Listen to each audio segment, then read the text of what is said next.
Welcome to the town of Merriwick, where you can shop, play, and feast to your heart's content.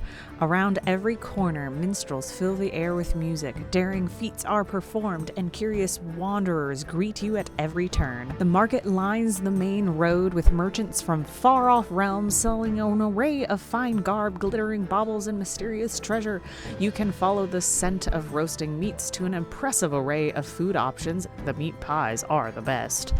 Then, once sated, you can brave the contraptions of the village engineers and take a ride in the sky. Challenge your friends to feats of strength or go to the training field to learn a new skill, which is where you'll find me. And as you can see here, I'm not wearing my Rito costume again today because it's far too hot. And that brings me to thoughts on my costume, because I loved it, but there's a few things that I want to make known. So if any of you attempt to do the similar thing to what I did, you don't make the same mistakes as me. The first is these are warm as hell. I thankfully figured out a way I could dangle them off of my harness for my chest piece, and they would just be under my arm. I could grab them, I can play with them, but I wasn't dying in them. Issue with this is it bent my chest piece. So I really need to make a dedicated harness for these that allows it to be either on my arms or dangling. And in that note also, when you figure out a way to dangle them, make sure you can't step on them.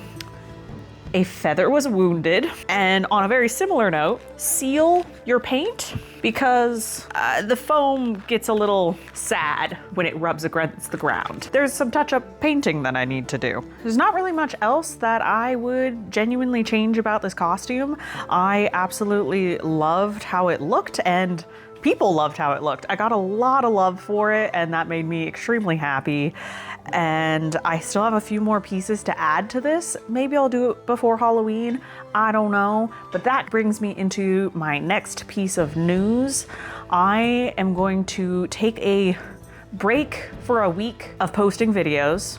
I will still be recording things, but I cannot maintain editing same day as recording, because that's me editing every single night, and it just wasn't working with my sleep schedule. And now that I have a job, I really need to do a different editing schedule. So I'm gonna, in a week, start posting daily again, but it's gonna be a week behind. I'm gonna edit everything on one day, and hopefully that works a little bit better for my schedule and ability to take breaks. So I hope you all still come along, and I thank you everyone for following along on this journey, and I will see you all next week.